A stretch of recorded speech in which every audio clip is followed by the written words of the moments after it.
Well, Cody and I are back in the woods. We're down at the MacAlester Army Ammunition Plant.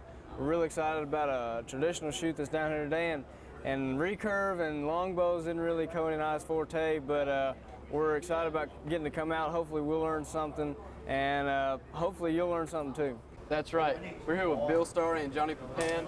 They are the head guys out here. They're having a traditional shoot, which is recurve, which Cody said isn't our forte. A lot of guys are just going to come out, pretty much have fun and do a shoot. And one of the things we were wondering is, how long has this been going on, and what can someone expect if they come out here and shoot? Well, it started about 15 years ago, and it was kind of in conjunction with our deer hunt. When we went to traditional archery here on the base, some of the traditional archers, I think it was the Longbow Association, asked us if they could hold a shoot down here, and we said sure, we'll do anything we can to help you. So we put on a shoot back 15 years ago, and it really consisted of about I think the maximum about 50 people. It was a lot of fun, and we had a lot of fun doing it, and it's grown from that point up until pre-September the 11th.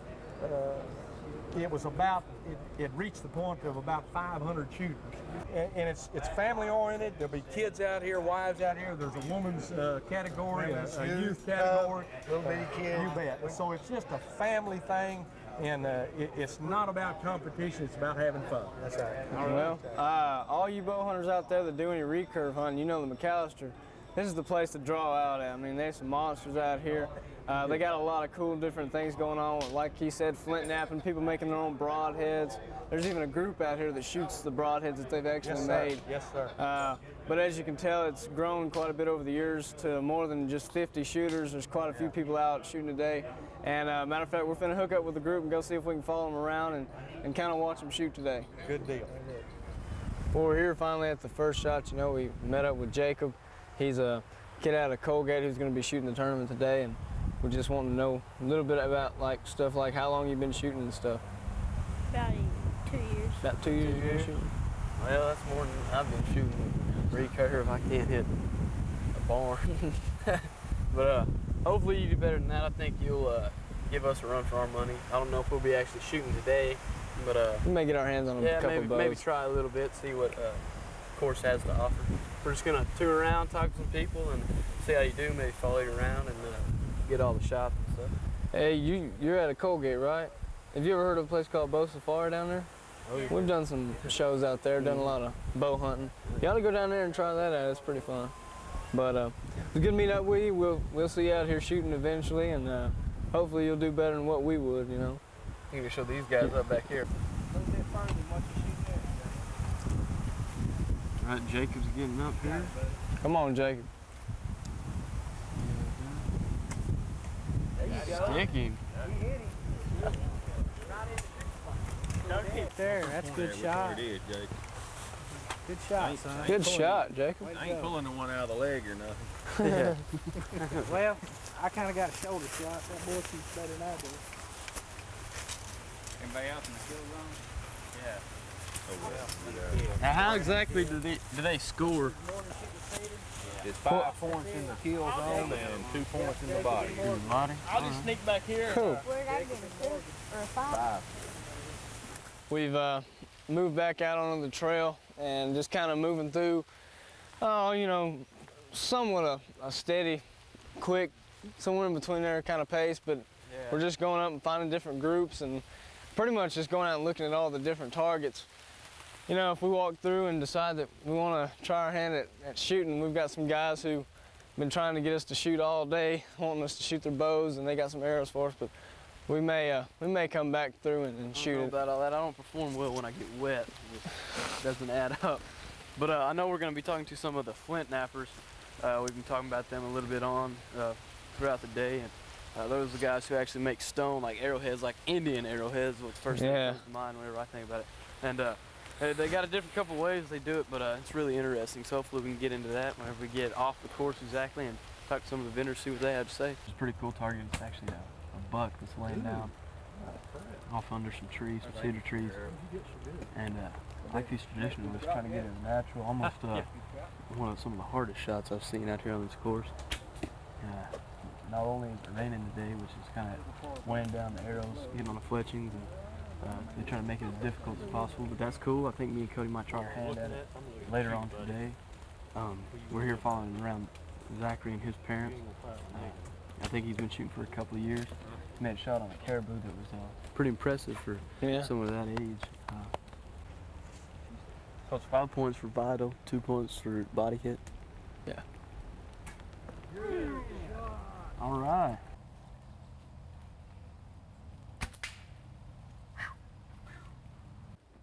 We're waiting to see this now. Now, before you shoot, I noticed that you were shooting wooden arrows. What do you think made you decide to go with a wooden arrow instead of, I like making them myself. you make your own arrows? Yeah, I like making them myself. They're pretty tough. I do it when I get time. I do stump shooting. It's just where you walk through the woods, and they'll outlast aluminum or anything like that. 10 to 1. Yeah, them old aluminums will bend up. I just can't go to carbons. No? Nah, it's just. Well, I mean, I guess it adds another sense of, originality. Yeah. It's And more primitive. I mean, if you're shooting a recurve, why not shoot wooden arrows? Well, I've had a couple of longbows and I've broken them both. I'd be shooting longbow now. They're more fun to shoot to me, but Yeah. I enjoy shooting them. And cool. So have y'all shot pretty well today? Average shoot. yeah. It's the rain. Now, when you come up on a target like this, are you actually going to aim for the kill zone for 5 points, or are you just going to concentrate on hitting the animal? No, I'm gonna aim for Kill zone. Kill zone, huh? All right. and it's hard to tell where that's at. Yeah, no lie. Get on that pony and see how you ride that pony. All right. The Mohican. Left-handed too.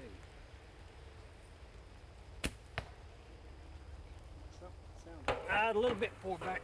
Man. It ain't all the time that you shoot a buffalo off a pony like the Indians did, but they've got a spot set up here to where you do.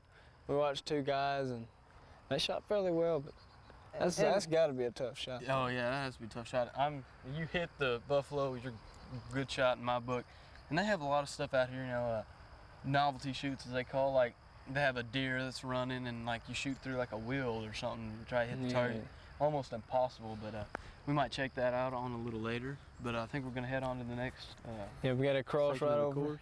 over here and go on to another part of the course and see how everybody's shooting over here.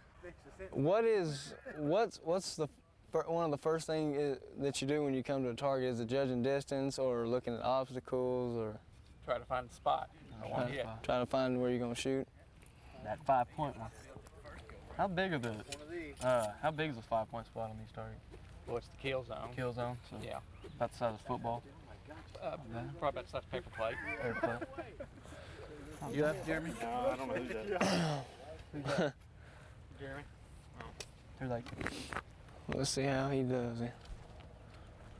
at least it's a bigger target.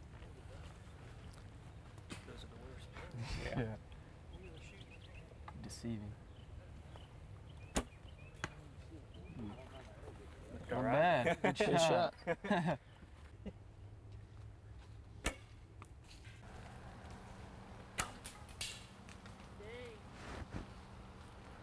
It happens, bud. Good shot. I hit him. Yeah. Good shot. That's some good shots there, guys. That's So a tough. I That's take a it tough if you target. hit and somebody knocks your arrow out, your points are gone, right? All right. What's y'all's names? Cody and Cody. Cody and Cody. Nice to meet y'all, guys. Nice to meet you. Nice seen you on TV a few times. thank you. I was like, you looked real familiar out there, but Yeah. that's pretty Well, we just decided we'd come out and film a little bit. We may end up shooting a little later on. we But just wanted to get Where out and to? see if how Where to? people are Just- enjoying it. and everything. Hey, it's fun.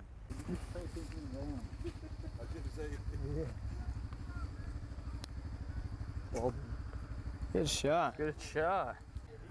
Matt, nice to meet you. What's your name, bud? Mitchell. Mitchell? Nice to meet you, bud. Cody. Nice to meet y'all. How old are y'all?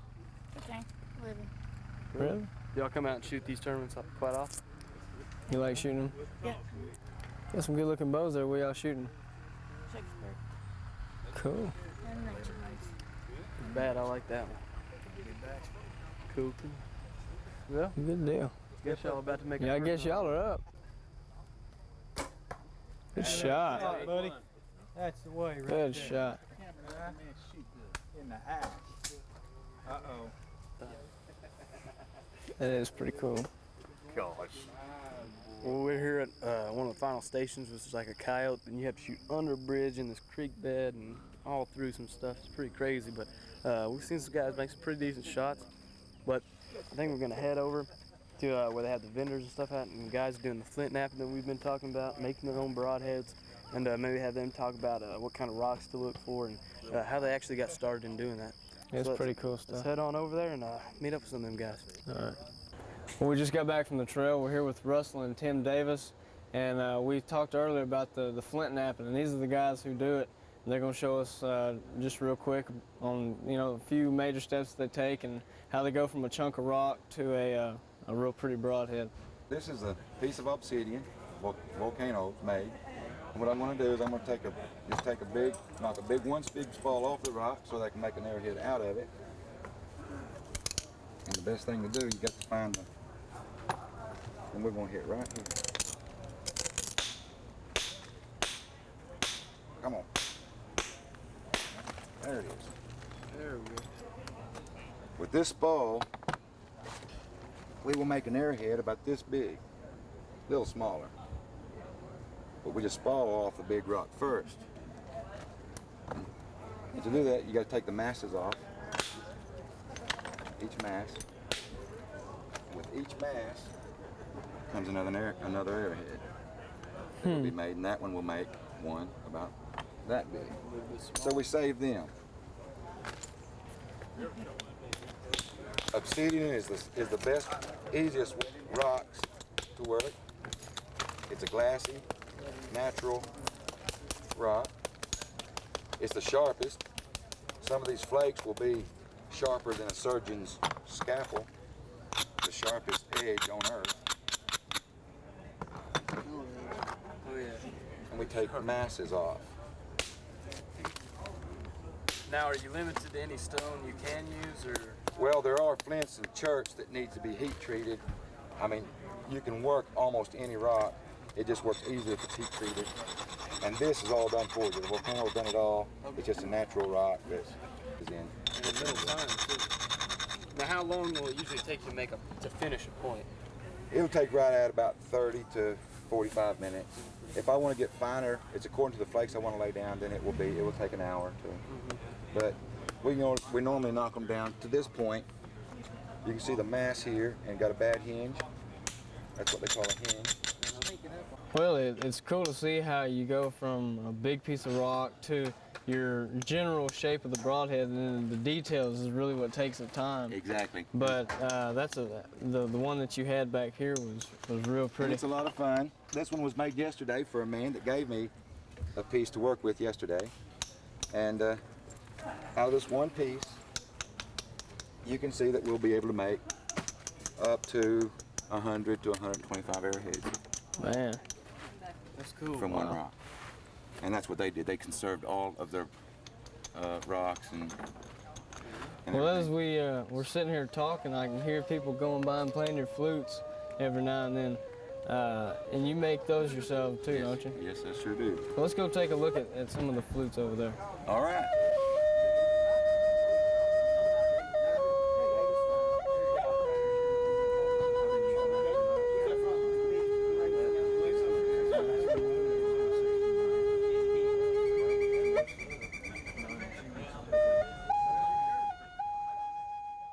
We had an exciting day today, Bill. Thanks for letting us come out. Hey, you We bet. really enjoyed it. Saw Enjoyed having a lot you of cool things like the flint nappers, people making their own broadheads, everybody from like little kids shooting. And it's hard for us to see. We don't do recurve that much, and little kids showing us up kind of. Then older folks and just people having fun. Learned a couple new things, and maybe we might try to get into this shoot later on. But I don't know about it yet. We'll stick to the compound. Shoot, yeah. This is great. Like I was saying earlier, all you bow hunters out there who know about the MacAlester ammunition plants, this is a place to get drawn out. And we're standing in front of the lodge where you check in for the hunts, and there's dang near 1,000 sheds out here that and ain't none of them small. So they Right. all look good. He just let us know that all these rocks around the driveway represent a Pope and Young deer that's been taken off the property Phenomenal. out here, and it's amazing. But we had a good time out. Thanks again for having us. You bet.